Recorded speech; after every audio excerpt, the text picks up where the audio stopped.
Para nosotros es una alegría estar presentando este nuevo libro de Alicia.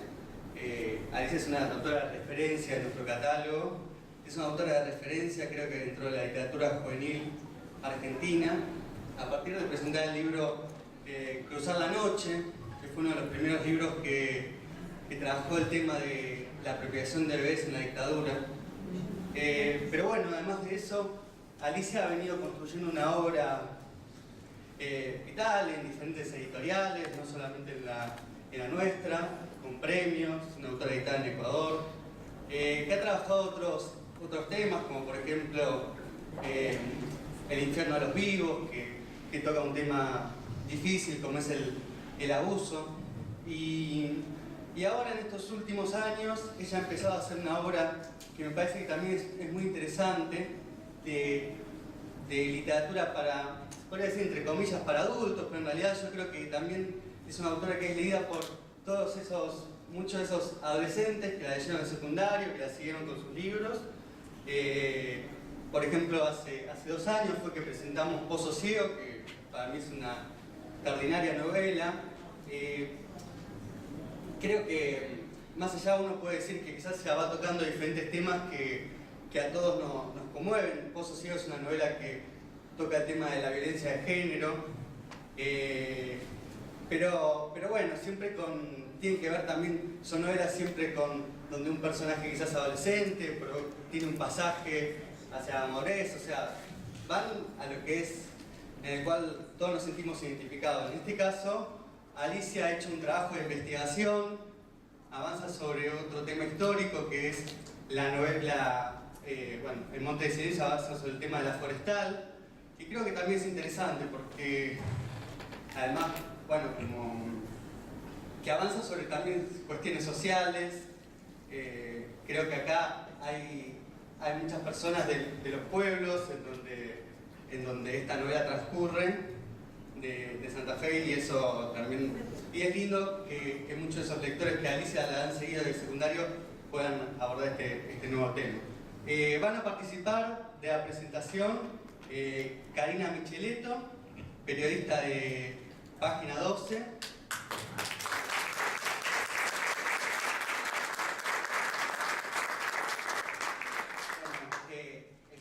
En los últimos años se ha especializado en la literatura infantil y juvenil. Ahora sacó una página hace pocos días, que es Avión que va. Bueno, yo la estuve mirando otro día con un hijo que la había presentado y la verdad que me gustó mucho. Sé que está en construcción, ¿no? Ahí para cargar más contenido aún. Y bueno, y Alejandro Jasinski, que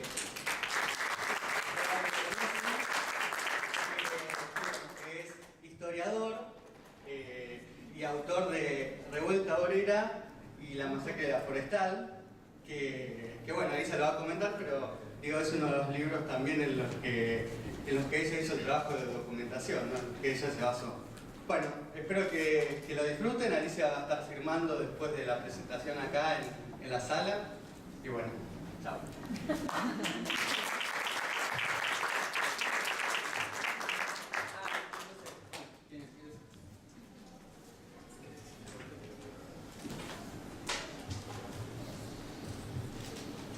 Bueno, buenas noches a todos.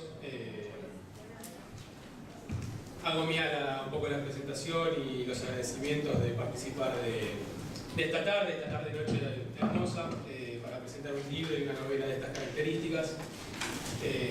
Para mí es un gustazo, sobre todo porque me saca un poco de mi tarea, que tiene que ver más con la historia, con los documentos, con algo mucho más, con algo no tan literario, si se quiere. Si bien es literatura, no tenemos la licencia, los historiadores, de meternos, de imaginar y poder, digamos, expresar en las páginas o en lo que escribimos, con la licencia de narrar, imaginarse cosas. Nos atenemos y nos apegamos a los hechos o a lo que los documentos dicen de los hechos.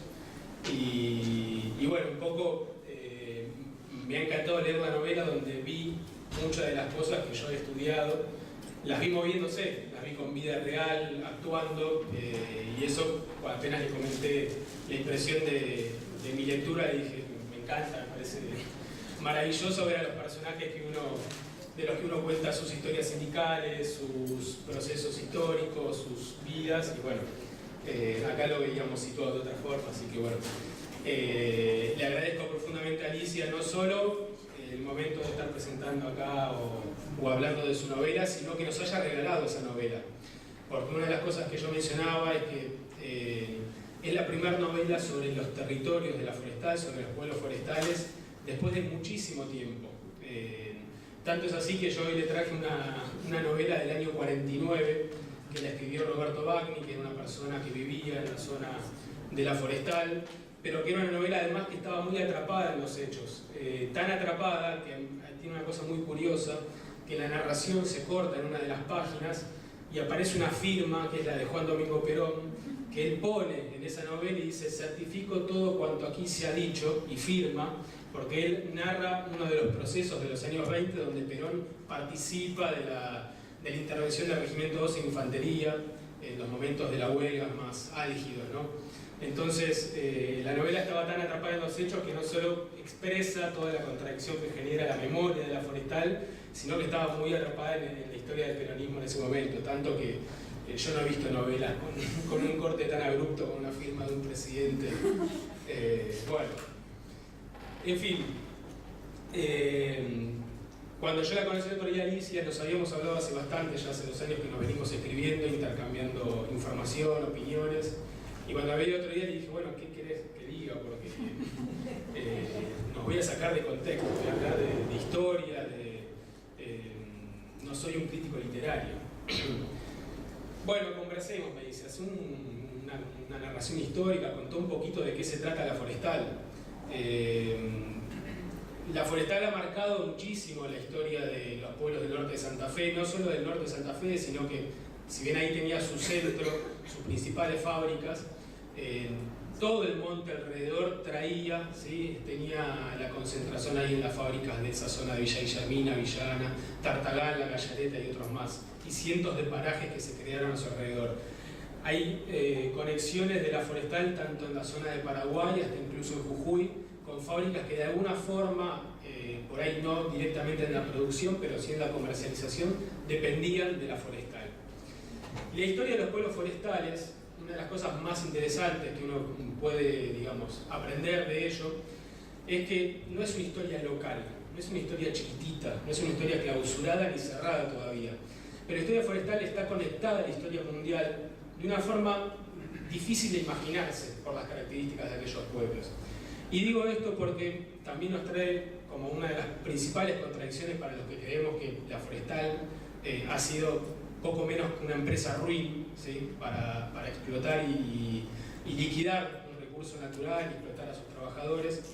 Pero la principal contradicción que nos genera es que esos pueblos forestales, tal como los conocemos o tal como se desarrollaron, no hubiesen tenido lugar si no hubiese sido, no tanto por la forestal, pero sí por la industria forestal y por la industria del tanino.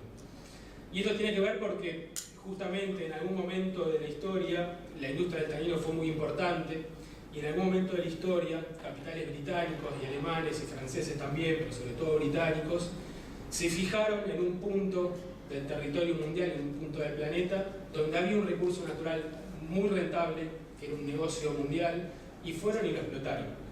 Y lo explotaron de una forma que, si uno mira y se abstrae y trata de, digamos, ir para arriba y mirar el proceso histórico, es una historia muy pequeña. Si bien son 60 años o 70 años, es una historia muy cortita, en la cual se ha liquidado un bosque milenario. ¿Sí? Si uno hoy recorre, y por ahí se va a contar un poco qué es lo que ha quedado de los bosques de Quebracho, no quedó casi nada, prácticamente nada, y no como recurso explotable. ¿Qué es el tanino? ¿Por qué digo que es tan importante? La industria del tanino no es la industria del quebracho, si bien son parecidas, con el quebracho uno podría hacer otras cosas, por ejemplo maderas, lo que se hacía, durmientes, pero la historia del tanino es un producto que sale del quebracho y que ha creado, digamos, que terminaba, su producto final estaba en el cuero, ¿sí? En todo lo que era el cuero, y sobre todo en la etapa de las guerras mundiales, la primera y la segunda, el cuero formaba las botas de los soldados, los bolsos de los soldados. Y acá, en la zona de Villa Guillermina y alrededores, pero sobre todo Villa Guillermina, se encontraron las fábricas más grandes del mundo, ¿sí? Y la forestal fue la empresa más grande del mundo en el mercado global del tanino. Y tuvo 3 límites, ¿sí? 3 grandes límites, y ahí está concentrada la historia de la forestal. Uno de esos límites estuvo puesto por la fuerza de trabajo que la forestal utilizaba para crear su producción, el otro límite por la propia naturaleza, el recurso natural que se agotaba, y el otro límite estuvo dado por las innovaciones tecnológicas y por la propia digamos, competencia del capital. Es decir, que en algún momento de la historia el cuero dejó de ser tan utilizado, aparecieron los productos plásticos, sintéticos, y la historia forestal, la historia de esos pueblos y la historia de esa gente se terminó o se fue, digamos, apagando con la desaparición de un recurso como era el del tanino y el del cuero, ¿verdad? Entonces, esos tres límites fueron permitiendo que lo que era el desarrollo de una forma se fuera, digamos, apagando y que esos pueblos fueran perdiendo vida. Y esto pasa con casi todos los recursos naturales, donde una empresa va y los liquida, esa población que crece alrededor pierde un poco el sentido, por lo menos el sentido que la ha creado, ¿no? Que le ha dado vida. En el caso de la historia de la forestal tenemos una empresa. Yo creo que hay tres conceptos muy importantes para entender, sobre todo para después meternos en lo que es la memoria, las memorias contradictorias de la forestal, que tiene que ver con un desarrollo económico tipo enclave, ¿sí? Los economistas entienden esto como un desarrollo empresarial en un territorio clausurado o alejado del mercado urbano, alejado de los grandes centros poblacionales, donde hay un recurso natural valioso que se explota, donde para poder acceder a ese recurso hay que transportar población, atraer población, ¿sí? Y fijarla a un territorio, es decir, no solo traerla, sino lograr que se quede en el lugar, ¿sí? Y no solo que se quede, sino que además que se quede y sea productiva. Entonces tenemos esa economía de enclave que no genera eslabones para la economía nacional, es decir, que es un producto de exportación como el tanino, porque el tanino se exportaba, ¿sí? Para las fábricas digamos, de Europa principalmente, fábricas de cuero. Y además hay otro concepto que es el de, digamos, company town o ciudad fábrica o pueblo fábrica, que es el que, digamos, piensa una estrategia de desarrollo hacia una fuerza de trabajo a partir del ofrecimiento de parte de la empresa de ciertos servicios que son necesarios para que esa población se quede en el lugar. Estamos hablando de la vivienda, los servicios de salud, el transporte, la propia comida, ¿sí? La provisión de un montón de insumos para que esa población se alimente y trabaje. Y después hay otro concepto que es el de paternalismo industrial, que son conceptos, digamos, ligados el uno al otro, pero no siempre van juntos. Y ese paternalismo industrial básicamente lo que hace, lo que implica, es que la relación laboral, que en los términos, digamos, neutrales, uno podría decir, bueno, una relación de iguales que firman un contrato, donde uno provee los recursos de empresa, de producción, y el otro la fuerza de trabajo. Bueno, esa relación laboral está, digamos, imbuida de una relación afectiva, de un amor, ¿sí? Paternalista, donde lo que permite es que esa relación de iguales se transforme en una relación de padre a hijo, ¿sí? Donde el padre, con todas sus letras, es el que provee absolutamente todo y el hijo es el que recibe. Y esto es fundamental para entender cómo estuvo formada, digamos, los imaginarios de la gente que vivía en aquellos pueblos. Hay tres periodos, o tres grandes, digamos, periodos históricos en la historia de la forestal. Uno es el principal, el primero, digamos, que corre más o menos en las primeras 2 décadas del siglo XX, que está ligado a los orígenes de esos pueblos, ¿sí? A los inicios, donde hay un territorio vacío, hay que llenarlo de casillas, de calles, de cloacas, de agua, cloacas mucho más adelante en realidad, pero sí agua, servicios de salud, transporte, hay que llenar ese territorio vacío y llenarlo de gente, ¿sí? Obviamente eso genera ciertas condiciones, que es las que yo relato en el libro, en mi investigación, que son condiciones terribles de vida, condiciones muy insalubres, de vida y de trabajo. Ese es el periodo que termina con el proceso de sindicalización, del cual hoy empiezan a cumplirse 100 años, un siglo ya, y que es un proceso de sindicalización que termina con una gran revuelta y una masacre feroz. Todo esto está muy bien narrado en la novela, porque esto está, digamos, agarrado por retazos y contado y situado muy bien. El segundo periodo es una nueva historia de la forestal, que arranca en los años 20, y ese despotismo que tiene la forestal en los primeros tiempos se va diluyendo un poco. Pero hay una cosa que quiero dejar claro, es que en la medida que se va diluyendo la empresa, ya tiene pensado irse del país. ¿sí? Y en los años 20 y 30, cuando la empresa dice vamos a fragmentar a la población, a una determinada población le vamos a dar buenas condiciones o mejores condiciones de vida, a la otra, ¿sí?, se desprende o se desentiende de sus condiciones de vida, que son sobre todo los hacheros y la gente de los pueblos nuevos. Después Alicia por ahí cuenta un poco de qué se tratan esos pueblos nuevos. Y ese segundo periodo está ligado muy a la historia, así como en la primera parte está muy ligada a la historia del sindicalismo anarquista, el sindicalismo revolucionario. El segundo periodo está ligado a la historia del comunismo y el tercer periodo a la historia del peronismo. Y son tres grandes periodos en los cuales a partir del segundo digo la empresa empieza a trazar una estrategia donde se va a ir yendo del país, no sin antes liquidar todos los recursos naturales, ¿sí?, y va a desarrollar sus actividades en África, ¿sí?, en 2 países de África, donde va a desarrollar la industria del tanino a partir de otro árbol que era la mimosa y ya no el quebracho. Y de esta forma la industria del quebracho, tanto en Paraguay como en Argentina, va, digamos, a liquidarse progresivamente. Quiero traer solamente algunos personajes muy interesantes de la historia de la forestal que están puestos en la novela, están, digamos, uno los ve moviéndose, ¿no? Uno, bueno, recién les hablaba, de Juan Domingo Perón, que estuvo presente. Es muy interesante lo de Perón porque él es un joven teniente que está en el Regimiento 12 de Infantería con asiento en Santa Fe, primero en Paraná, después en Santa Fe, y es llevado a la zona de la forestal en los momentos más álgidos de la huelga. El Regimiento 12 de Infantería llega en el momento de una huelga que es tremenda, dura un mes aproximadamente, se da en todos los territorios, en todos los pueblos, con quema de vagones, secuestro de gerentes, desfiles de obreros hacheros armados por las calles de aquellos pueblos, y termina con un acuerdo fenomenal a favor de esos trabajadores, en los cuales interviene el Regimiento 12 y sobre los cuales en general en este proceso no hay ninguna denuncia, es decir, que el regimiento va, apacigua el conflicto, pero los trabajadores ganan y logran un convenio que es prácticamente un convenio colectivo, ¿no? Es un acuerdo de 35 puntos que se adelantan mucho en su época. El último de esos puntos decía: exigimos a los gerentes y a los ingenieros de la forestal que exhiban mayor respeto hacia los trabajadores. Ese era el último punto del convenio. Y después hay otros personajes. Esa historia termina muy trágicamente con la participación de la Gendarmería Volante, que es una gendarmería estatal, pero financiada por la empresa, y con 600 muertos aproximadamente en los montes del Chaco santafesino.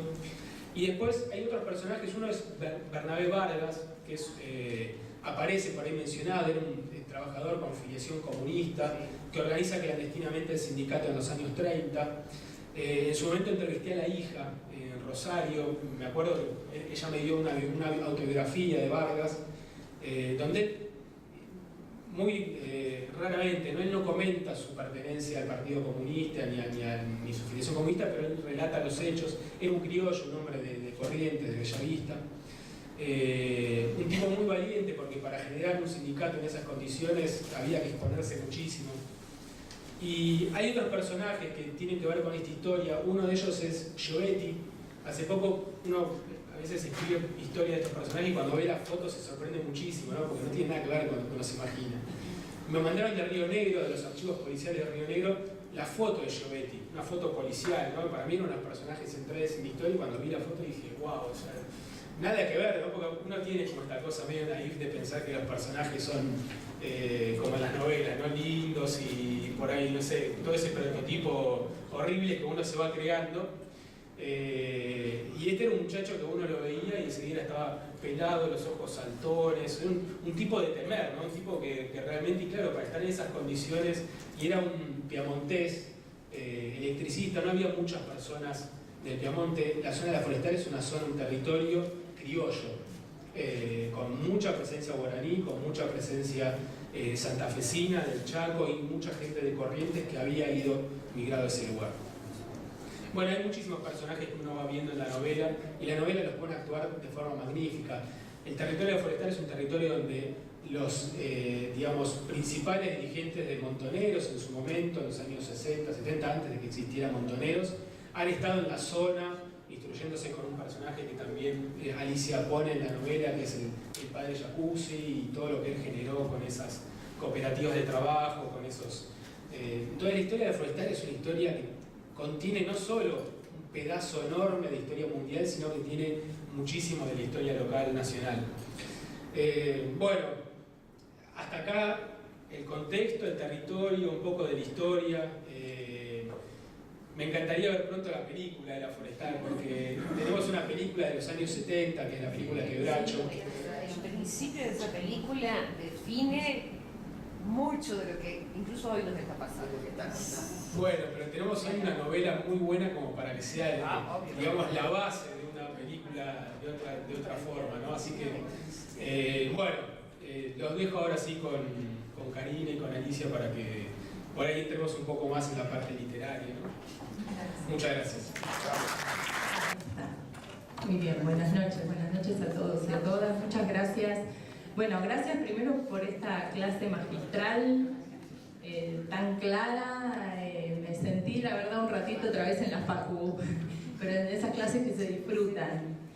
Y lo maravilloso es que todo esto que él acaba de contarnos, como también dijo, transcurre en el libro de Alicia. Toda esta historia que es increíble, que sí que es una película, y que a uno le hace pensar qué poco sabemos de nuestra historia, ¿no? Porque cuánto de todo esto, que es una historia increíble, ha trascendido, y por qué será también que no ha trascendido tanto, ¿no? Y como recién citaba la película de la señora y decía algo así como que ese principio habla de este presente. Y yo creo que... Perdón que interrumpí. No, fue un comentario muy atinado, porque algo así encontré yo en el libro de Alicia. Que claramente es una obra literaria, estamos ante una ficción, sin embargo también se sitúa en ese territorio de lo real, es una ficción construida sobre todo esto que acabamos de escuchar, sobre un real que es histórico, que tiene toda esta historia que escuchamos, y sobre un real que está en tiempo presente también, porque algunos fragmentos de la novela, como decía, también transcurre en un espacio temporal muy amplio. Lo dijiste antes de que empiece la presentación, pero hice esa observación. Transcurre en un espacio temporal muy amplio y llega hasta el presente. Inclusive el autor explícitamente cita años presentes, quiere que se sepa que transcurre en el hoy. Y nos sitúa también en la historia de este país y en el presente de este país. Nos habla del presente de este país. Las historias, bueno, uno puede pensar que son ficcionales o que están basadas en parte en protagonistas reales. Me refiero a los protagonistas. Ahora Alicia nos contará cuánto de estas protagonistas fueron construidas con su imaginación, cuánto parten de personajes que ella conoció, que entrevistó, o que conoció a sus descendientes. Lo que es seguro es que es posible adivinar aquí un ejercicio que yo encuentro muy periodístico, que tiene que ver con ir a ese territorio a buscar las voces de sus protagonistas. Las voces de lo que a mí se me aparece en la idea, las voces de los sobrevivientes. Se me aparece ese concepto para esta historia. Y bueno, y eso es lo primero que aparecen, son esas voces que, insisto, no importa si son hay algunos personajes que como él contaba son efectivamente con nombre y apellido, están nombrados y son reales. Luego hay otros personajes literarios que lo que es seguro es que lo que contienen son retazos de esas voces que ella ha ido a buscar ahí. Y otra cosa interesante y central es que esas voces que van guiando el relato son voces de mujeres, son todas voces de mujeres, las protagonistas. Y eso hizo para mí más atrapante todavía la lectura de esta novela, porque hay también algo aquí de reivindicación de esas voces de mujeres, que son las voces de las mujeres que nunca tuvieron voz, que son las voces de mujeres pobres, las voces de las mujeres de los hacheros, las mujeres del monte, las mujeres que no tienen para sí otro destino que el de lavar y planchar para otros, con suerte. Y en ese sentido es un libro que creo que tiene una línea de continuidad bastante clara con Pozo Ciego, que mencionaba recién Fabián, que es su novela anterior, también editada por Coligüe, que también recupera la voz de una mujer pobre, de un pueblo de Santa Fe también, de una mujer de pueblo, que atraviesa también una tragedia, solo que acá en este caso la tragedia es colectiva. Y es la tragedia de la forestal, que es la tragedia que tan bien nos ha ilustrado recién el profe.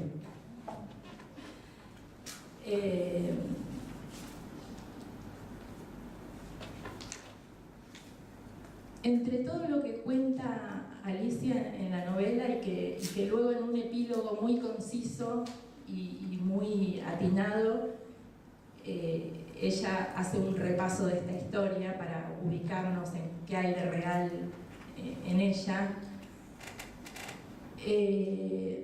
Hay algunas cosas que me impactaron especialmente. Él mencionó recién la creación de la gendarmería volante. Hay algo que se va contando muy bien en la novela, que es esto de la aparición de la construcción de esta empresa como de un Estado dentro del Estado,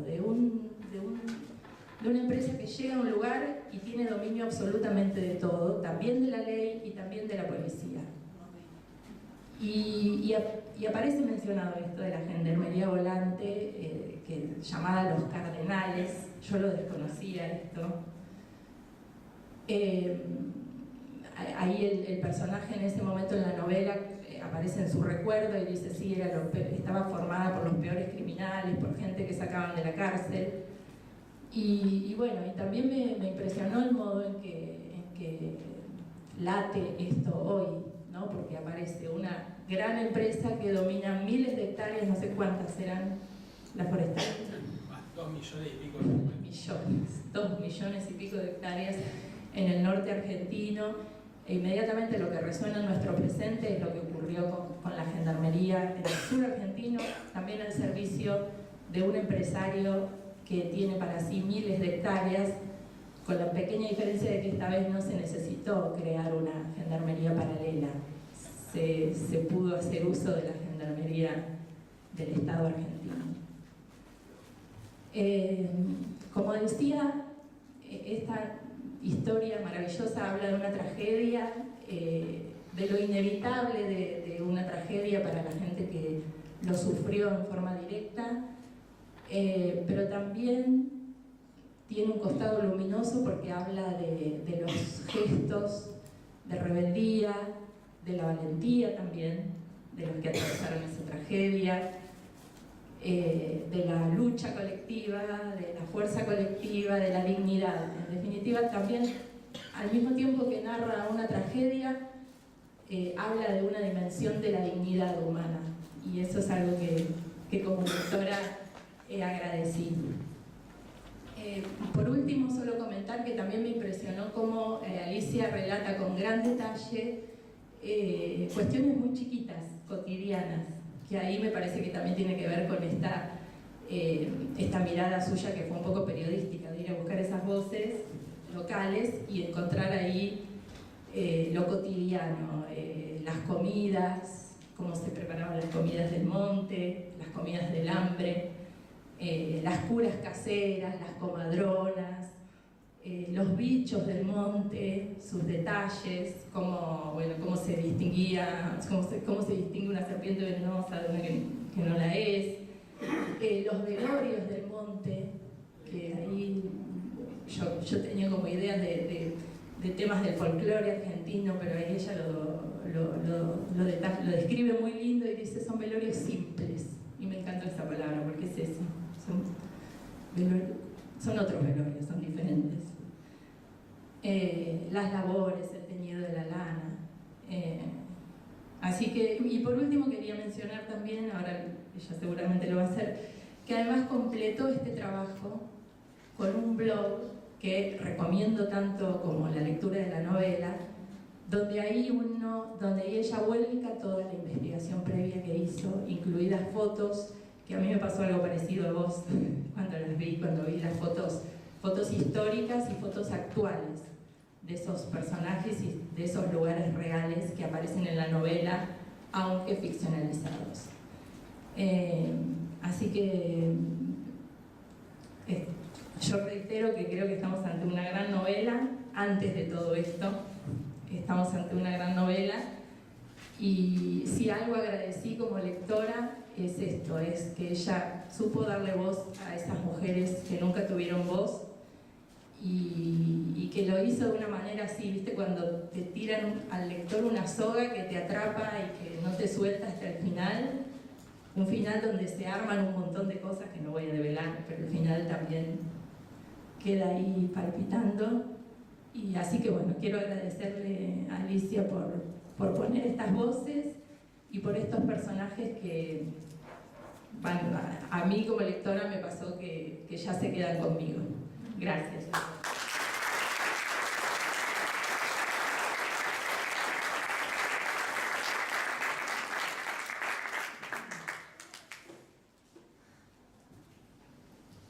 Bueno, buenas tardes a todas, a todos. La verdad que estoy emocionada. Voy a hacer como vos, Cari, que el otro día dijo, voy a pegar un grito, que estoy tan nerviosa. Y así se sacó los nervios. Bueno, antes que nada, agradecerles, por supuesto, a todos y a todas la presencia aquí. Hay caras de amigos, caras muy entrañables, de gente que quiero mucho y de gente que no conozco tanto, que conozco hoy, como Víctor Hugo. Muchas gracias por venir. Mis amigos de Santa Fe, gente querida de Perú, de muchos lugares. Bueno, y agradecerles especialmente a Alejandro Jasinski, que ya lo hago en la novela misma, porque él tuvo la generosidad no solo de... Yo trabajé no solo con su libro, sino también con material inédito que él tenía para sus tesis, y con una generosidad increíble me facilitó, y después se ofreció a leer la novela para hacerle una lectura histórica y marcarme con detalle, y me escribió un mail hermosísimo una noche que yo me puse a leerlo, que lo imaginaba él volviendo de sus vacaciones, donde me emocionó mucho la devolución. Agradecerle infinitamente a Karina por estar acá, por la lectura, por la devolución que me empezaste a hacer antes de empezar, y por esa atenta mirada también a que está contada con voces de mujeres, porque eso me interesaba mucho, ¿no? Que aparezcan las voces de mujeres. Por supuesto, agradecerle a Coligüe que haya aceptado publicarla, me ha entusiasmado, a mis compañeras de Lectobús que están acá, y bueno, hablar un poquito de la novela. Fue una novela compleja, una novela que me demandó más de 3 años escribirla, investigar. Yo conocí a Gastón Gori, que era un escritor santafesino que escribió sobre la temática, hizo un ensayo histórico. Vive muy cerca de mi casa la hija de Gastón, y hace muy pocos días me enteré que en realidad Gastón iba a escribir una novela, porque se le habían encargado la novela, y que él no se atrevió porque no conocía la idiosincrasia del hachero. Entonces se puso a investigar, y esa investigación le llevó la vida, se ganó muchos enemigos. Yo hice mi primer viaje para la investigación en el lugar en el año 2015, y coincidía que en todos los lugares que llegaban me decían, acá no venga a hablar bien de Gastón Gori, porque acá no lo quiere nadie, y ojo con lo que va a escribir, Y entonces yo quería empaparme de eso, esa contradicción de la que hablaba hoy Alejandro, qué es lo que pasa en esos pueblos, que está el recuerdo así, digamos, de añoranza, de un bienestar. Me acuerdo que el primer hombre que entrevisté en La Gallareta, Coco Crowell, que acaba de morir hace una semana, tenía un museo en su casa lleno de trastos viejos y de recuerdos, y no le podía sacar una sola emoción. Él me hablaba y me decía, por ejemplo, yo le demostré a los ingleses que yo era capaz de trabajar 16 horas por día, y ahí me premiaron, porque yo terminé siendo capataz y mayordomo de obraje. Y yo entonces le preguntaba, pero ¿y el hachero? ¿Qué pasaba? Bueno, el hachero es hachero, el hachero sufría, me decía, era lo lógico. Y no lo podía sacar de ese lugar, y no me demostraba ni una sola emoción. Él tenía como un discurso tan armado y tan cerrado. Me decía, yo dialogué con Osvaldo Bayer, con Gastón Gori, que me vinieron a visitar, y dialogamos bien. Pero ellos me venían a decir que pagaban con vales, y acá nadie pagaba con vales. Y bueno, había una moneda que decía vale, pero no era un vale. Y bueno, tenía como todo tan armado, y bueno, ya me iba, y me llevó a hacer un recorrido por el pueblo, y yo ya me iba, y digo, ay, ¿cómo logro que me cuente algo desde una emoción propia? Y le digo, ¿y qué pasó el día que cerró la fábrica? ¿Qué recuerdo tiene usted del día después, por ejemplo? Y ahí sí se sobresalta, hace un silencio y me dice, bueno, el recuerdo es un silencio que lo envolvía todo y le saltan las lágrimas, ¿no? Entonces era para mí un desafío tratar de meterme en los corazones de todos, también en el corazón de esa persona, y comprender, porque yo no podía comprender qué era lo que añoraban. Yo estaba en la fase inicial de la investigación, que el libro de Alejandro me sirvió muchísimo para eso, para saber, por ejemplo, cómo manipulaban a los obreros, quiénes eran los que tenían la mejor parte, que eran los que trabajaban en la parte administrativa, los jerárquicos, los ingenieros, los técnicos, y que era por qué le daban esa vida placentera a algunos y no a todos. Y bueno, es una realidad muy compleja. Pero bueno, me fui metiendo más en cosas porque empecé a descubrir que había muchas consecuencias de la forestal. Empecé a descubrir que las ligas agrarias en el norte surgen prácticamente después de que la forestal dejó a esos pueblos sin nada. Y me acuerdo que le decía a un amigo, yo tengo que volver a hablar de la dictadura, porque de alguna manera hubo consecuencias. Y me decía, pero no, es recargar demasiado la historia. Y bueno, fue surgiendo todo tan mágicamente, porque cada vez que yo pensaba en algo, me aparecía como mágicamente una persona que me iba a contar o me iba a aportar. En mi primer viaje, que yo lo hice casi a ciegas, en el 2015, había leído material, pero lo hacía casi a ciegas. Y por ejemplo, de Rogelio Lamazón, nadie me había hablado. Solo aparecía Rogelio Lamazón y don Luis Bento en un chamamé, que es muy conocido, que lo nombran a don Luisito Bento y a don Julio Lamazón. Pero yo no sabía quién era. Y yo acostumbro, cuando estoy investigando, a recorrer todo el pueblo, caminar, hablar con gente, y también a ir a los cementerios. Y lo primero que veo en el cementerio de Villa Guillermina es un monumento muy grande al Amazon y muerto en cumplimiento del deber año 1940. Pero ¿cómo hacer para encontrar material de él? En Google no había absolutamente nada, en las bibliotecas tampoco, y del boca a boca muy poco. Bueno, una persona de la Gallareta me contacta con la hija de don Luis Bento, que me termina contando hasta la muerte del Amazon, que ella lo sabía, porque eran muy amigos, don Luis Bento y el Amazon, y también puedo contar cosas de él. Y después entrevisto al nieto del Amazon. En el blog hay un montón de fotos y están todas estas personas, incluso el nieto del Amazon se llama igual, y posa para la foto con el arma que tenía su abuelo. Y bueno, todo lo que van a encontrar en la novela tiene que ver con los antepasados, digamos, pero también con gente que sigue viviendo. Yo entrevisté, por ejemplo, a Eloína Martínez, que tiene 92 años, y ahí estaba más que nunca latente la contradicción. Ella me cuenta, que esto está en la revista Ñamembuí de Luciano Sánchez, que es una revista muy interesante, que se llama igual que la que hacía Giovetti, que él nombró hoy.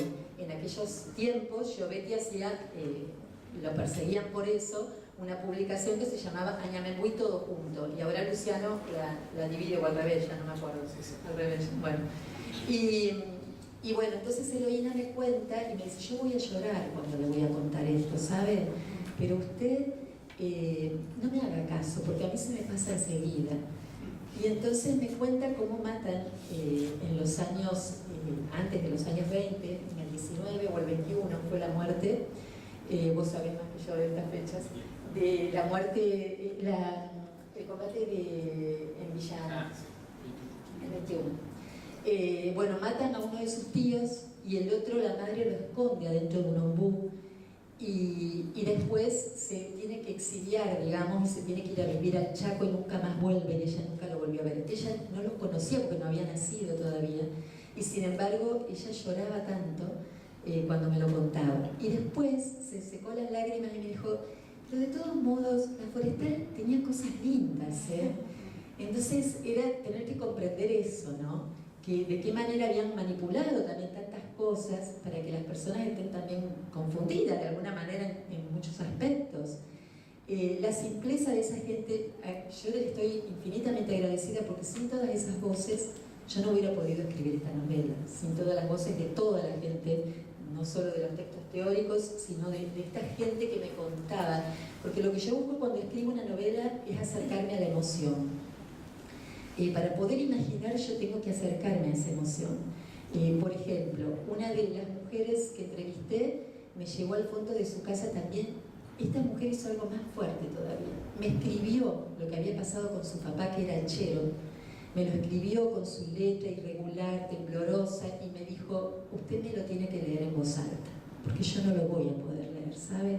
Y se lo quise escribir porque no se lo voy a poder contar, porque yo lloro mucho con esto.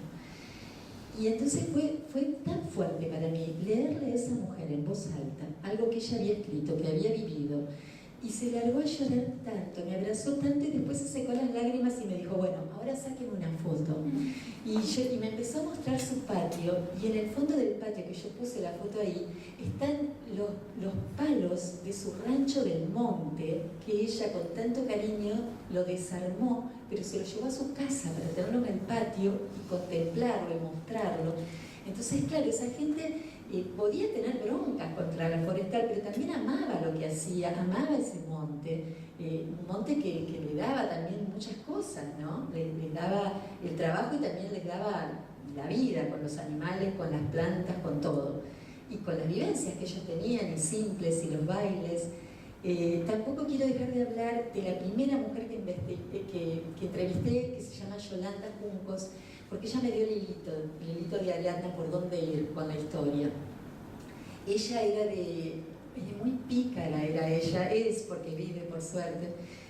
Sonriendo me empezó a contar su historia y me dijo, bueno, mi papá era obrero de la forestal en Villa Ana, pero mi mamá se separó de mi papá y se casó con un hachero, que era mi padrastro, entonces mi vida transcurría en los dos mundos. Yo me iba del pueblo al monte, y ahí me dio como un hilito, ¿no? Entonces empiezo a construir personajes con esos pequeños hilos, que por supuesto después ficciono. Yo me metí mucho con esta novela, me metía, pero que sentía como que atravesaba una pared, que estaba en otro lado. Tal es así que me acuerdo que un día, esto es una anécdota que pueden no creerla si quieren, pero yo me amanecí con una picadura y me acuerdo que mi hermano estaba de visita y me dijo, ¿qué te pasó? ¿Qué te picó ahí? Y yo le digo, me picó un bicho en el monte. Entonces le contaba que me metía tanto en el monte que seguramente me había picado un bicho en el monte. Y me gustó sentir eso, me gustó sentirme en la piel de cada personaje, que fue una de las cosas que me había puesto Alejandra la devolución. Yo quise a esos personajes y bueno, me despedí también con lágrimas de ellos, porque uno siente eso también cuando termina de escribir, ¿no? Los suelta y al mismo tiempo los ama a esos personajes. Y como decía Karina hoy, puse en el presente, porque yo pensaba, a mí me interesa también que esta novela la lean los jóvenes. De hecho, me dijo Fabián que ellos la quieren también publicar en la LIC, porque digo, bueno, un joven necesita también conocer todo lo que pasó y cómo hacía atraer a un joven con una historia de tanto tiempo atrás. Entonces empecé a jugar con esta idea de 4 generaciones de mujeres que cuentan una historia. Y una de esas generaciones, que es Elena, que es la que pasa un tiempo en el monte, y me faltaban datos. Yo había leído Montemadre, de un escritor de Reconquista, que habla sobre la vida de los Bénica, no sé si escucharon hablar. Montemadre. Claro, los Bénica. Bueno, este hombre me trajo el libro de regalo en una feria en Reconquista y bueno, todo se daba así mágicamente. Y me faltaban algunos datos y me encuentro con unos amigos de Santa Fe que están hoy acá y me contaron los datos que faltaban de los que habían vivido en el monte de esa zona, porque los Bénica vivieron en el monte del Chaco. Durante 4 años tuvieron a sus hijos adentro del monte mientras los perseguían en la dictadura. Y estos amigos, bueno, me dan datos de otra familia de la zona que vivió también 3 o 4 años con 2 chiquitos adentro del monte. Entonces, bueno, ese era el eslabón, que no hago demasiado hincapié en eso, pero me pareció importante unir con eso. Y bueno, y lo que me aportó Luciano, que vos lo conocés, Luciano Sánchez, es un chico de Villa Ana, que me aportó muchísimo esto de las lanas que vos hablás, que fue una segunda cooperativa que hizo el padre Jacuzzi. Y bueno, y había tanto material que yo decidí hacer el blog para que el que tenga interés en seguir investigando y mirando, por ejemplo, hay un documental sobre el padre Jacuzzi, un video en 2 partes, que cuenta toda esta historia que yo sintetizo y meto como puedo en la novela.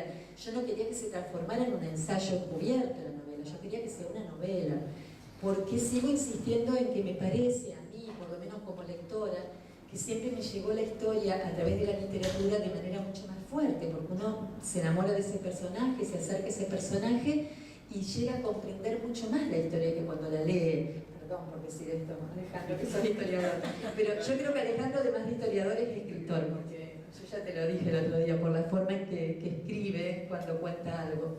Escritor, digo, de literatura, por supuesto. Y yo decía, bueno, yo quería que no se pierda eso de que era una novela, por eso necesité construir los personajes desde un lugar bien humano, que no haya bajada de línea, que haya esas contradicciones que tenemos todos los seres humanos. No sé si lo logré, esa fue mi intención al menos. Y bueno, me gustaría, no sé, que abramos un diálogo, que si quieren hacer preguntas, que mostremos algunas fotos. Trajo unas fotos muy valiosas, Alicia, para compartir. Bueno, estas fotos que están viendo ahí, bueno, me las consiguió justo Luciano. Esta es la foto de tapa del libro, Luciano Sánchez, del Archivo Histórico Nacional. Son fotos de época, el porte de esos quebrachos. El porte, por ejemplo, a mí me impresionaban mucho estas ruedas, que me gustaba mucho para la tapa, porque el tamaño de ese hombre moviendo eso, porque ellos dejaban la vida arrastrando esos troncos con los cachapés, con los animales. Tenían 30 años y parecían ancianos, ¿no? El trabajo del hachero y la vida del hachero era la más dura. Los hacheros estaban, la forestal en eso se lavó las manos, digamos, había contratistas que se ocupaban de ellos, y hubo contratistas buenos también, y hubo contratistas que eran terribles, ¿no? Sí, también los hubo buenos. Y digo esto y lo aclaro porque yo lo nombro con nombre y apellido a Quintana, que hizo muchas cosas buenas de acuerdo a lo que me contaban. Esa era la Gendarmería Volante. La Gendarmería Volante la hace el gobernador Enrique Mosca, y digamos les da el aval y la paga la compañía. Y bueno, había tanto material de las cosas que hacían, desde que hasta violaron a una chica, mataban a gente, los obligaban a gritar viva la patria. Bueno, yo todo eso trato de contarlo también. Esos eran los guinches donde acarreaban los quebrachos, los trenes que se llevaban todo eso, el serrín para el camino. Y bueno, y esos pueblos hoy están en todas estas contradicciones, ¿no? De la gente que... Esa es una calle de Villa Ana. Bueno, el blog tiene varias pestañas, y ahí hay videos, quise volcar también todo el material, porque todo me sirvió. En un momento yo quería escribir sobre cómo estaba el pueblo de Villa Ana en el año 71, que era el segundo capítulo.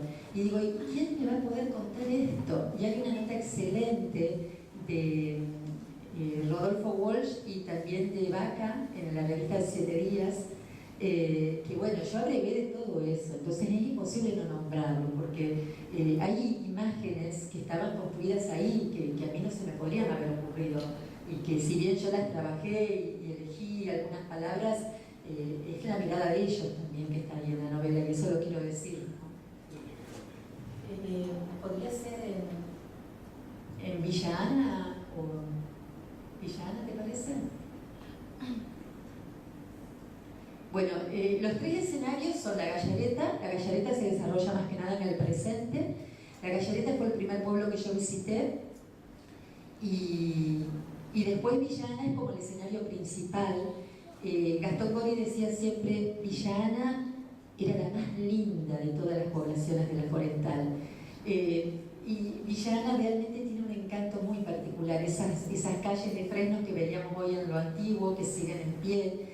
toda la construcción de la arquitectura inglesa, porque ahí hay casas de visitas, la casa del gerente, esa era la estación de trenes antigua, la del pueblo de Villa Ana, el almacén, los almacenes de la Forestal también en una primera época pagaba con los vales para que la gente consumiera en sus propios almacenes.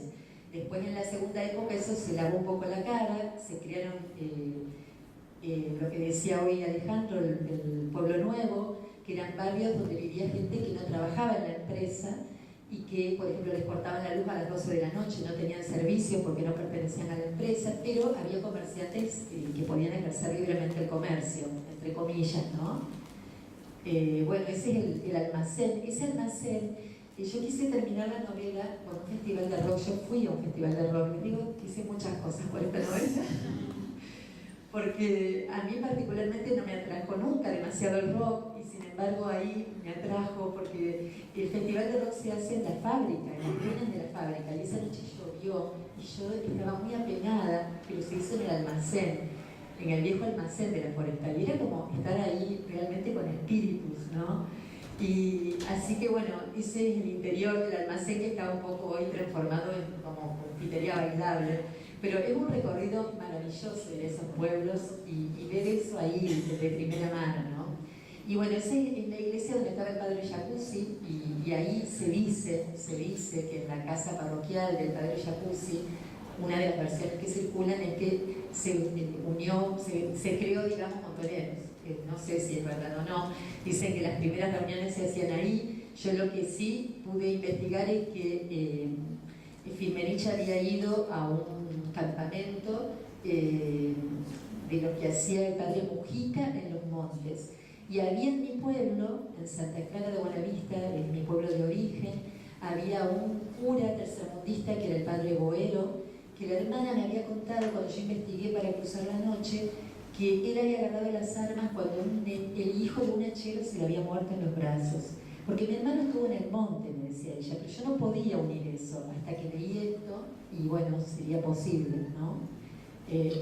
Había datos que yo, digamos, uso también ficcionalmente, sin corroborarlo, porque esto no tiene una certeza histórica, pero traté de ajustarme lo más posible, sobre todo en las temáticas de la Forestal. No me pongo a decir esto que les cuento en la novela porque no tengo certeza, ¿no? Sí, claro. La historia de las iglesias, además, en esos pueblos es muy interesante también, porque en los primeros 20 años de historia de la Forestal, de los pueblos, no existían las iglesias. Las iglesias aparecen después de la revuelta y después de la masacre. Y se los ve muy preocupados a los obispos de Santa Fe y al presbítero Grenón, se llamaba, que dicen que iba con un pupitre de un lado a otro, digamos, diciéndole a los obreros las verdades de la iglesia, y no estaba permitido el sindicato, que lo habían eliminado, pero sí fue importante la construcción de las iglesias en esos años 20, o sea, antes de esos años no había iglesias, y sí todas las iglesias, la fecha de fundación es 1923, 1925, 1927, es decir, cumplió un rol importante en el disciplinamiento, digamos, en ese momento digamos, del trabajo ahí. Claro.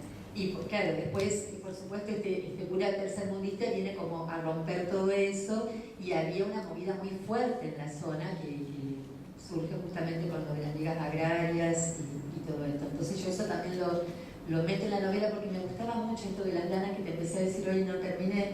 Y yo veía, no sé por qué lo veía en mi mente, eso, que tejían telares, que tejían. Y bueno, y Luciano me cuenta que en esa última cooperativa que hacen cuando vuelven del exilio, alguien tiene una rueca y que alguien enseña a tejer. Debe haber algo por ahí, me dice, todavía que tejían mi mamá o mi papá, tenían las lanas. Y bueno, entonces eso que yo estaba viendo lo pude terminar de armar, y como pasar ese hilo, ¿no? De generación en generación, que era la idea de mujeres. Y bueno, y los datos de las mujeres obreras, que me lo pasaste vos, Alejandro, que no figuran en ningún lado, porque claro, de las mujeres no se hablaba.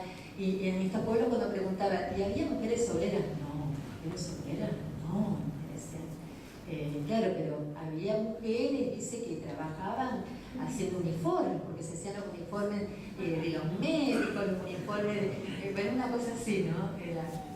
Ni obreras podían ser nombradas. Bueno, había dos clubes, este es el club de los empleados. Al club de los empleados no podían ir los obreros, sí los de jerarquía podían ir al club de los obreros, porque estaban las chicas más lindas, decían ellos, me lo contaron ellos mismos. Y bueno, todos esos edificios siguen en pie, ¿no? No solo tenían clubes de empleados para obreros por separado, sino que además formaban sus equipos de fútbol. El equipo de fútbol de la fábrica, el equipo de los empleados, el equipo del almacén. Hay un historiador allá, David Guarín, que así como Gastón Gori, David Guarín y César Ramírez fueron como los que fueron tomando todo el conocimiento de Gastón y además muy generosos cuando a mí también me prestaron mucho material y ellos están allá y son los que mantienen vivo un poco también la historia de la forestal. Bueno, David investiga la historia del fútbol de esos pueblos y él cuenta, ¿no?, estas historias de las competencias entre obreros y empleados que se dirimían en el fútbol muchas veces. De Jacuzzi también cuentan en Fortín Olmos, cuando termina, se va a la forestal. Fortín Olmos es una población de obraje, de monte. Cuando termina la forestal, Fortín Olmos se queda sin trabajo y los trabajadores forman una cooperativa junto a los contratistas. En ese momento, uno de los contratistas, ahora no recuerdo el apellido, le había puesto al pueblo su nombre, se iba poniendo el apellido suyo en los carteles del pueblo. Esto te contaba en un documental además.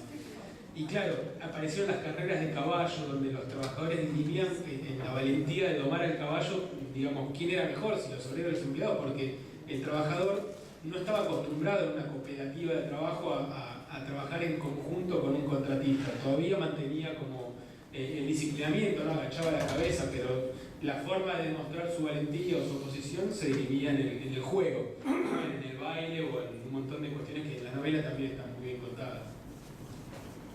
A mí, un solo comentario, a mí me impresiona cómo todo esto que se está contando aquí aparece en la novela como retacitos. Uno ahora puede ir reconstruyendo como cuánto se cuela de la realidad en algunos personajes mezclados, cruzados, pero es muy impresionante el trabajo que has hecho de investigación, cómo aparece como subterráneo, ¿no? Y esto que decías vos, sin bajada de línea, porque, bueno, ¿no? Uno puede decir, bueno, es un gesto político hablar de esto hoy, es un gesto político claramente darle voz a las mujeres, pero es el gesto, está el gesto, pero no está la explicación, la bajada de línea, está la novela. Y conseguí eso que yo quería. Gracias. Bueno, no sé si alguien tiene alguna pregunta, alguien quiere preguntar algo. Por supuesto, yo les podría hablar 4 días de todo lo que investigué, porque tengo infinidad de anécdotas. Solo hablar de una que era muy poética, que me la contó, que está en la novela, que era lo que el monte les daba a ellos también. Cuando morían los hijitos, por ejemplo, sin bautizar, hacían unos cajoncitos con restos de tablas y los ponían en lo alto de los árboles. Para que las almitas, decían, se las lleven, los pájaros. Y bueno, esas imágenes, yo decía, dentro del dolor y del sufrimiento que tenían, también descubrir la belleza, ¿no? Que eso me interesaba, la belleza, la poesía, la alegría por vivir también. Y bueno, también quizás me interesa, por supuesto que me interesa esto, cobrar conciencia de lo necesario que es conocer la historia, lo que nos pasa, para no repetirla, porque cuando yo investigaba esto, eran tantos años de investigación, digamos, que atraviesa la novela, tantas generaciones, tantos años, y dice, sin embargo, seguimos repitiendo casi lo mismo. Y yo sospecho que es porque desconocemos muchas cosas, porque se tapan, porque se cuentan mal, porque se cuentan parcialmente. Y bueno, ya para ir cerrando, contarles también de otro personaje que aparece como Pepito en la novela. Es un calígrafo que se fue, que vivió en Villa Guillermina y que ahora vive en Barcelona, que es un calígrafo famoso. Y yo decía, pero usted era calígrafo. No, yo soy calígrafo, me dice. Yo ni siquiera sabía cuál era el oficio de calígrafo. Dice, yo invento letras. Y bueno, muy generosamente me mandaba mails, pero me dijo algo y yo ahora tengo que mandarle el libro y le tengo que contar que yo, ¿desde dónde cuento la novela, no? Porque me dijo, yo estoy en contra de los programas de la forestal, pero se lo tengo que decir. Y bueno, bueno, yo quisiera a él explicarle que esto no es ni estar en contra ni a favor, sino tratar de meterse para comprender, para ver lo que a veces uno no quiere ver, no puede, también, no sé. Ya les contaré en alguna otra vez, que nos veamos cómo me fue con el Calibro. Porque ese es un poco el desafío de la novela, desmitificar, bueno, vos lo contaste muy bien, estas memorias cruzadas, meterte ahí. Claro, claro. Y bueno, les cuento que en mayo voy a ir a presentarla a toda la zona de la Gallareta, Villa Guillermina, donde hay gente entrañable, Villa Ana, y donde hay también contradicciones. Y Gastón iba y, por ejemplo, se levantaba un señor y cuando él terminaba la charla, algo parecido le pasó a Alejandro cuando fue a presentar el libro. Gente que por ahí se enoja, ¿no? Porque que toma como a mal que uno hable de eso. Sí. Lástima que uno viene a las presentaciones de los libros cuando todavía no los ha leído. Ya convencida de cómo me va a gustar, cómo me va a atrapar, pero no, mostrarte por esas cosas de la vida. Tus mismos amigos santafesinos me traen hoy a esta presentación y estoy muy emocionada, porque yo viví desde enero del 76 a diciembre del 76, donde me tuve que ir al exilio, en el kilómetro paraje el 29. No sé si geográficamente corresponde al predio de la Forestal, pero sí tengo claramente la vivencia que en esos obreros hacheros, dijiste vos, que vivían de quemar arbustos para hacer carbón, realmente en la última de las exclusiones, rondaba el fantasma de la época de la Forestal, ¿no? Y nosotros que en aquel momento éramos militantes y habíamos ido a esa zona creyendo que podíamos escondernos ahí en la absoluta, donde descubrimos ahí todo el trabajo que había, y en ese momento la policía era de los Pumas, que estaban al servicio de la persecución política, que tuvimos que salir. Teníamos la comprensión de que la desocupación es peor, que hoy en día eso es tan vigente, que la explotación. Hoy en día, digamos, es peor no tener a alguien que te explote, digamos. O sea, la importancia, no voy a estar a favor de la explotación, obviamente, pero la importancia de lo nuclear en el ser humano que trabaja. Así que bueno. Yo entiendo que ahí pasa un poco lo que hablaba Alejandro hoy, lo del paternalismo, ¿no? Que fue un poco eso. Claro. Fue como una cuestión paternalista que después les impidió a ellos, o les dificultó mayormente, ¿no? Está lleno de anécdotas de ese estilo. Una de aquellas estuvo haciéndole entrevista a una señora allá también en la Gallareta. Ella era hija de un trabajador importante de la fábrica. Eran 2 o 3 hijas y claro, tenía una casa muy linda. Cuando falleció ella de la casa, la sacaron y la pusieron, la ubicaron en otra casa, ¿no? Entonces me hablaba todo muy bien porque la Forestal te cambiaba el fonito de luz, te traía la verdura, te traía la leña, etc. ¿Y qué pasó cuando nos sacaron de la casa y nos mandaron a otro lado? Y enseguida se enojó, se puso, bueno, tiene que manejar esa contradicción, ¿no? Pero es también una historia que está restringida a un grupo pequeño de la población de la Forestal. Bueno, de esas hay, como cuando presenté el libro, lo charlamos bastante, una señora se levantó y dijo, usted no puede hablar de todas estas cosas, usted no puede hablar así de las cosas, que lo que usted diciendo es mentira. O sea, ¿cómo va a decir que nosotros vivíamos en esas condiciones, con esa...? Y claro, yo digo, mire, lo que estoy diciendo está documentado, pero además ha transcurrido 20 años antes de que usted naciera, una señora de 70 y pico de años. Y había unos chicos del secundario nocturno en la parte del fondo y hacían un poco de murmullo y se vuelta y dijo, ustedes deberían conocer la disciplina de la Forestal. Ustedes deberían conocer la disciplina que nos dieron los ingleses. Así fue. Y ahí uno entendía, digamos, cómo están construidas esas. Muy bueno. Muy bueno. Porque además vos sos el extranjero que va a hablar mal. Entonces, vamos a ver cómo te va vos cuando vayas ahora. Yo por eso sutilmente pongo, viste, en boca de los personajes, cuando Emi le dice a Manu en el presente, vos callate, que estudiaste en la UBA, le dice, y no sos de acá, que sabrás vos, y él entonces le dice que es de Villana y que estudió Reconquista, entonces como para legitimar que podía hablar. Bueno, muchísimas gracias, no sé si habrá otra pregunta. Aprovechenla, que tenemos un ratito más. Yo tengo muchas ganas de entrevistarte. Tenían escuelas también, ¿no es cierto? Puede ser, yo tenía entendido. Claro, las escuelas, digamos, en el monte no había escuelas, yo eso de alguna manera lo deslizo en la novela. Por ejemplo, don Luis Bento logró convencer a Quintana, porque yo me fui, yo les cuento esta cosa, yo me metí sola con un autito que tengo medio rotoso, me metí hasta llegar al kilómetro 119, me parece que si no me equivoco, donde vive la hija de Luis Bento, en el medio del monte. Ese fue el último obraje de la forestal. Yo desconocía ese universo, entonces cuando llego ella me dice, el marido me dice, dos personas muy grandes que viven solos en medio de la nada. Me dicen, en medio de la nada que quedó, ¿no? ¿Viste los hormigueros? No, digo yo, ¿no viste como una tierra revuelta al costado? Ah, sí, ay, menos mal que no les pasaste arriba porque ahí se te hunde el auto y te cae. Es un universo que uno desconoce. Víboras de todo tipo surcando, pero una belleza también de cosas había ahí, ¿no?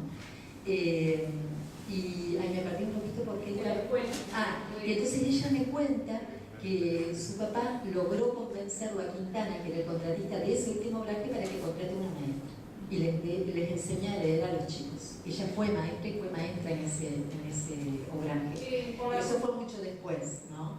Por la ruta 11 se ubica donde queda Belén Pintado. Sí, claro. Bueno, para adentro ahí en Colonia La Negra hay también una chimenea, pero nunca la preservaron, construyeron en el campo, y lo único que queda es la chimenea. Todo lo demás que va por, que llegaba a la chimenea, las bocas que se levantaba, quedó todo ya de la fábrica de donde sacaban el.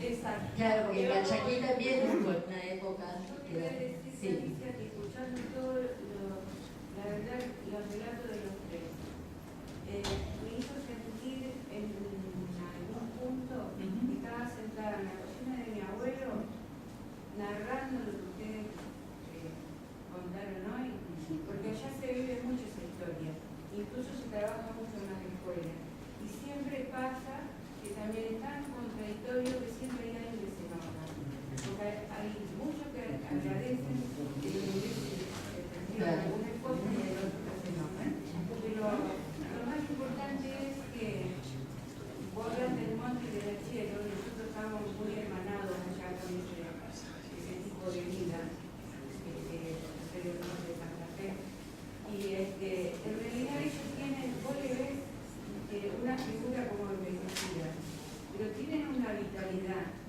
y además tienen una dignidad, porque lo que ellos hacen, lo hacen con, en realidad no están pensando de que están haciendo algo que no es digno, tienen un orgullo de lo que hacen.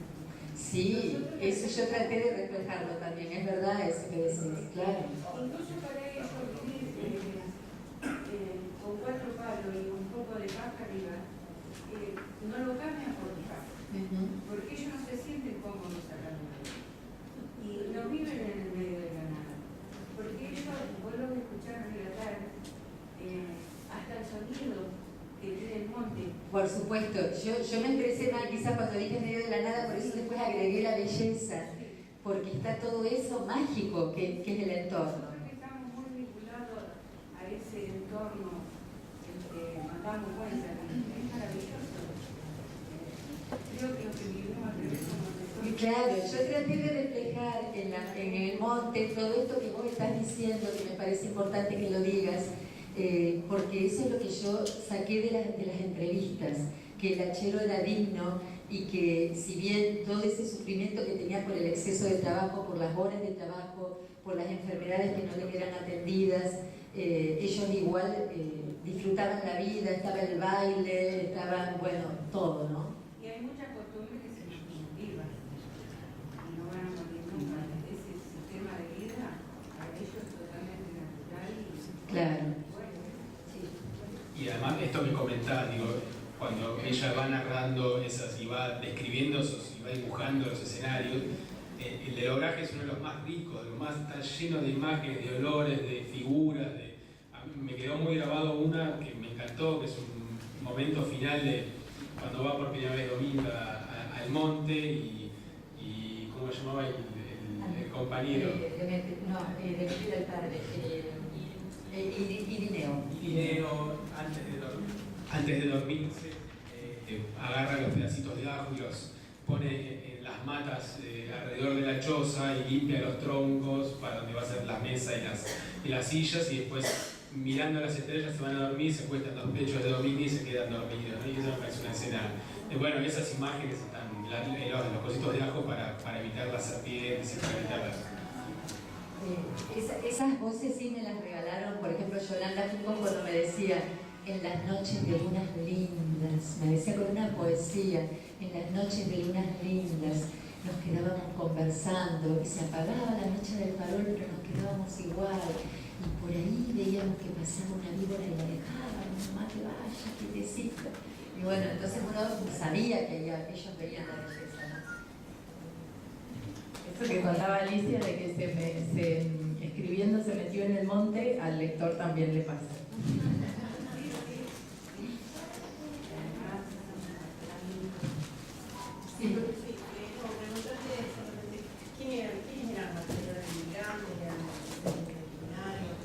Como decía él, más que nada, bueno, había muchos correntinos y muchos paraguayos también, ¿no? En esa imagen que yo después, no me acuerdo quién me marcó, que me la contó la hija de don Luis Belto, cuando aparece el Amazon, porque claro, eran caudillos y ellos querían ganar las elecciones con el voto de los macheros. Entonces los iban a buscar a los trenes y cada uno tenía su estilo. Don Rogelio, el Amazon, era un hombre bravo, entonces con un arma disparaba y el caballo encabritado y decía: los que votan por don Hipólito Yrigoyen que me sigan. Y bueno, y ahí arrancaban todos y ella me cuenta que en un momento salen y lo ven venir. Parecía Pancho Villa, me dice ella, con un montón de paraguayos que lo seguían. Y alguien me corrige y me dice: no, pero los paraguayos no podrían haber votado. Y a mí me vino la duda, entonces yo pongo correntinos, pero ella me dijo paraguayos. Yo decía, bueno, y eran esas cosas, ¿no?, que uno piensa. Y en cambio, don Luis Belto hacía lo mismo de otra manera, porque él empezó trabajando en la forestal, como había listas negras. Cuando lo vieron que él estaba militando con los radicales irigoyenistas, lo echan y quedan las listas negras. Y él entonces se queda viviendo en el lugar, incluso llega a ser comisario en una época en Villa Ana, y ahí fue el único año que no pudo tener injerencia en la empresa. Y bueno, y él tenía su estilo, como había vivido en el Gran Hotel Victoria en Buenos Aires, él vestía con camisas impecables, y en lugar de llamar con un arma, los llamaba con la mano, ¿no? Aporto un dato al comentario de la señora.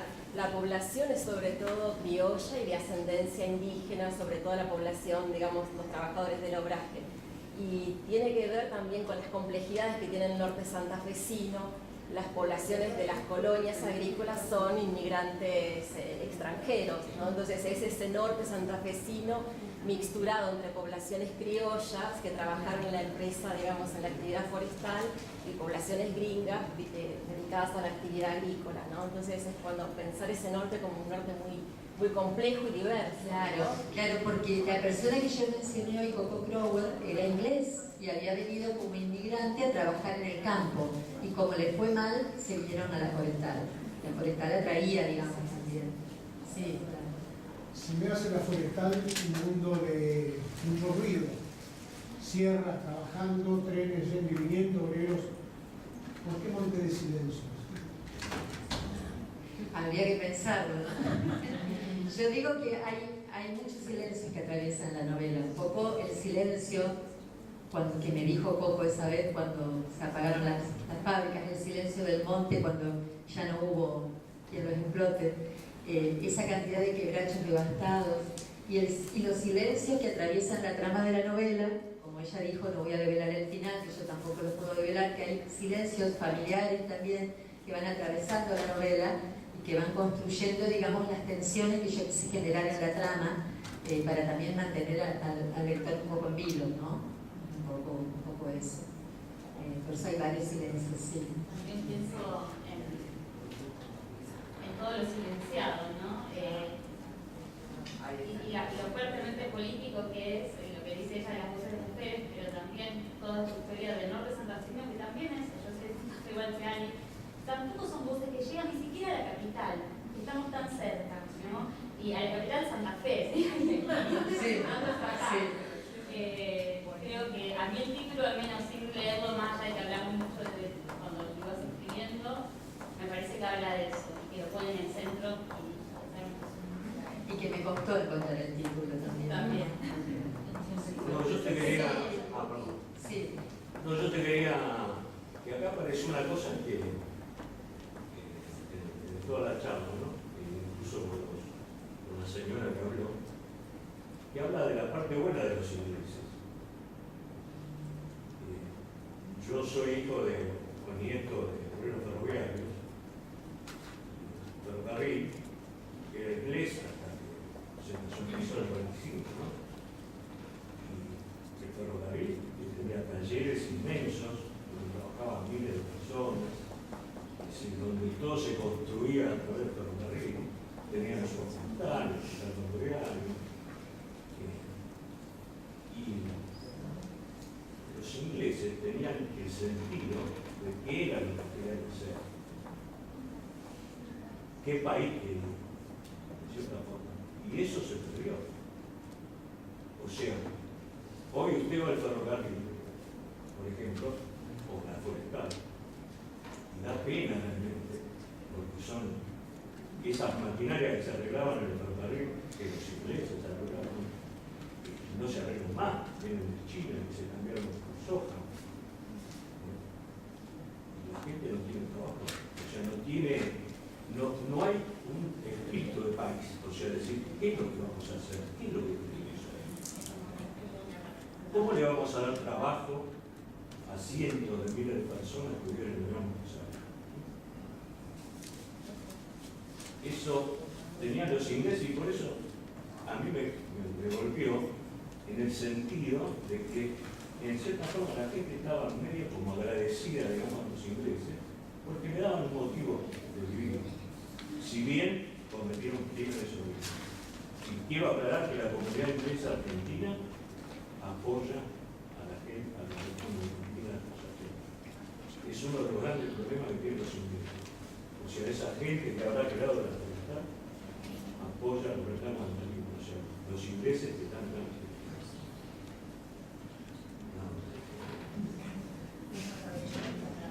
Sí, en principio es otro mundo hoy, ya los ingleses tampoco hacen eso. O sea, generar esos espacios de trabajo, esas comunidades ya tampoco lo generan. Y como le digo, los ingleses tenían una visión de Commonwealth, ¿no? La sede central de la forestal en Londres decidía, movía peones, y cuando decidió, digamos, utilizar el bosque del quebracho en Argentina y en Paraguay lo hizo, y cuando decidió utilizarlo en África lo hizo, y liquidó el de acá. Es decir, tiene una visión del mundo no pensada en las personas, sino pensada en los recursos naturales, y a partir de ahí desarrollan, y si necesitan darle a determinada población un bienestar momentáneo, lo hacen, y si no, si no mata. No, y un solo dato que no surgió en la charla, pero que Alicia ubica en el epílogo, que es que todo esto que estamos hablando surgió de un empréstito, de un crédito ruinoso para la Argentina. No sé si le suena, absolutamente a favor de los capitales extranjeros. Y estamos hablando también de una empresa que cuando no le sirvió más, no tuvo más nada que explotar, no tuvo ni recursos naturales ni los recursos humanos, levantó todos sus petates y se volvió y se fue, como contaba Alejandro, a África. No sé si le suena esto también. Yo solo agregaría... dale. Solamente te quiero agradecer que hayas entrado en este tema y no hayas abierto la posibilidad de buscar miradas y maneras de hablar. Perdón, la película Quebracho se filmó ahí.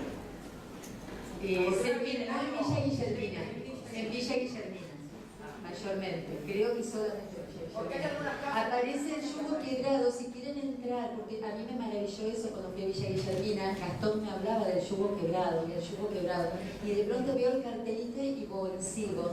Y es un lugar maravilloso, porque ahí los ingleses, como bien dice el señor, todos tenemos cosas buenas y malas, claro, los seres humanos somos así.